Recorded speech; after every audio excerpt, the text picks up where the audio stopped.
Rob, it's been a long time since we talked. How you doing, man? I'm doing great. This was the hardest debate I had to do in this sense. Normally, my first son, who's 9 months old, he just turned 9 months old. Normally, he's big into mom, but for some reason, he was so into me today, and I was like, "Oh shit, I gotta go upstairs." So that was tough to leave him, but other than that, I'm doing great. I love being a dad. I like doing the streaming and stuff. So yeah, everything's going good. And how was your experience on the Crucible tonight? I loved it. I think you're one of the best moderators that I see. You're fair to both sides. And I also think that you have the right idea that you can't, the panels suck. They're just garbage. And I'm tired of the panels. So 1-on-1 or 2 versus 2 is easily the way to go. So I think that you all are right on track with that. What Pedro always says, right? 2 men walk in with a sword. one man walks out, right? Yes, sir. And Rob, you're gonna get to the point where you went from panels to a nice one-on-one. You're gonna ask for a formal debate one day. Trust me. You're gonna be like, okay, his 10 minutes. I was a formal debater. So I did college. Well, that's what I was gonna ask you. I was gonna ask you a couple of questions because I had you. You know, the first thing I wanted to ask you is how the hell did you get into all this shit, man? So with college debate, I went to school to be basically broadcast journalism. I wanted to do like sports journalism. Actually, not even journalism. I wanted to be like a sports announcer. That's what I wanted to do. I took a debate class my first semester because I loved arguing. And at the end of the first semester, they had a tournament for people that hadn't debated before. And I went with my partner and I won that tournament. And then I just stuck around with it. And it's one of the most brutal. First off, it's extreme left wing, like extreme.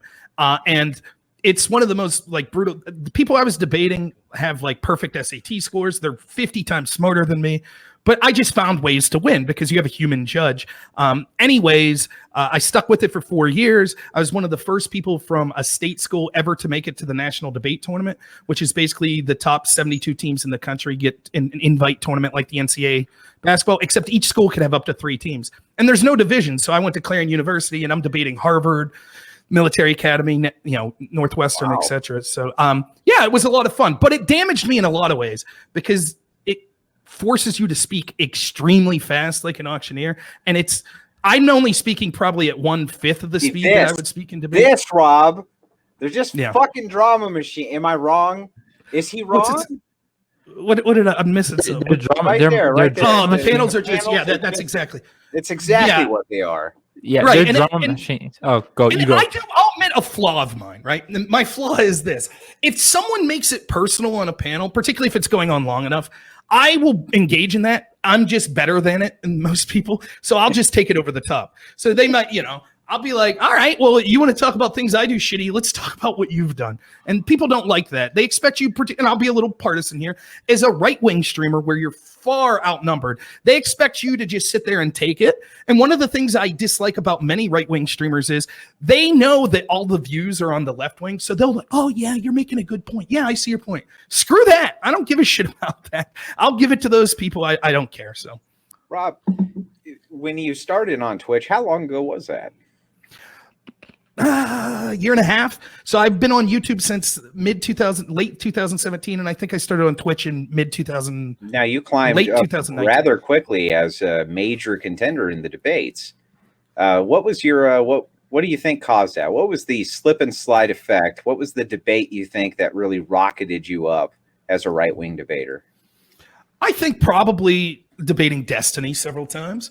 And I think that, look, I don't hate Destiny like other people might. I massively disagree with him on politics, on a lot of his policies, but I value people that I actually think are intelligent. Even Hunter wasn't bad. Hunter's not as good as Destiny. That was a good debate. I must admit, I was very impressed. It was a good debate. Yeah.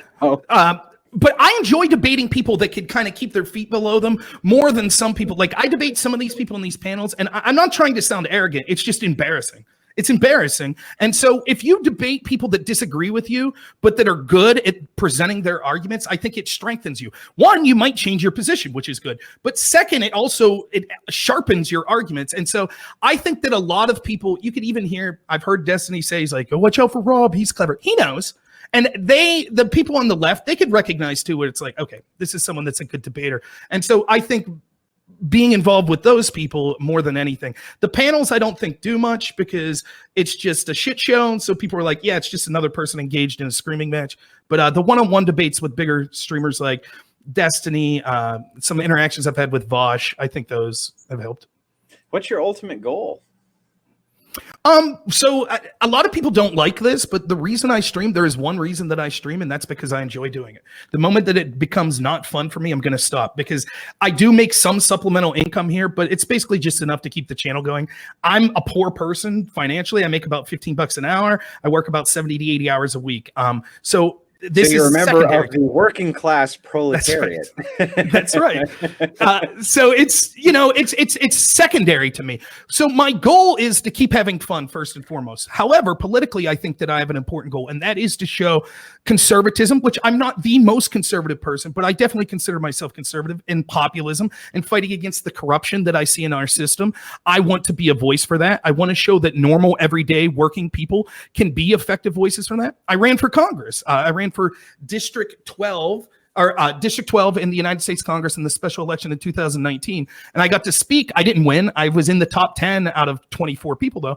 And being in the top 10, I got to address the convention. And I told them, I said, look, you Republicans, we keep electing you and sending you to Washington, and you just neglect us. And eventually people like me are going to take your position. I don't want to be a congressperson at all. I want to sit around and have fun with my friends and family and have the hobbies that I want. But I look at it and I wonder if you two feel the same, where it's like, if not me, then who? Like, who else is speaking up? There is a glut to be filled by people that are patriots, that love this country, that are tired of this garbage, and there's not enough people to fill that. So I find myself in that position, and so I hope to spread that. I hope my channel gets bigger, and I hope, more importantly than my channel getting big, is to get like-minded people and our ideas out there to people. While I know we disagree wholeheartedly on the LGBTQ issue, you and I have teamed up before. We've done debates before, and they were highly effective. One thing that always surprised me was I thought that there were hundreds or thousands of people out there who were anti-LGBTQ advocates, for instance. And I looked left and looked right, and there wasn't any, right? It was just kind of me out there. If you watch my AMA, I go kind of into that in depth. Is that how you kind of feel on Twitch? You look left, you look right, and there's just nobody but you? Right. I feel like, I mean, there's a handful, don't get me wrong, but yeah, I feel the same way. And let me be clear on the LGBTQ. Just because I support gay marriage, I also see that there is tremendous, one of the things that's you constantly see, if you look at this through a religious lens, you might find this term. The greatest thing the devil ever did was convince people he didn't exist. You constantly see these groups of cultural power that act like they're massive victims. Like a Black Lives Matter endorser will constantly say, we don't have a voice. We had to riot because we're voiceless. And yet every institution is constantly talking about them and their agenda. This is particularly true of the LGBTQ agenda, right? Where they have massive power to the point where even more than Black Americans or anything, if you say anything that could be deemed anti-trans, they have such cultural power that they'll take you down. Ask Dave Chappelle. It's an interesting clash that we see there. And it's so even though I disagree on specific things like gay marriage, I commend you for being strong enough to stand up to these people that have pretty much more cultural power at this point in time than any other institution. Well, and the thing is that we're happy to have people who are advocates for LGBTQ on the program to debate. And we're still going to be just as fair with them as we are with anybody else, my personal opinions aside. We all walk into a debate with biases. The best we can do as moderators is make sure that we set those biases aside so that people can get their viewpoints out. That's the best that we can possibly do. I will say this. I just want to say this. Oh, go for it. Just real quick, I wanted to say this. I've turned down probably 6 debates in the past months on trans issues because I know that they're trying to get me canceled.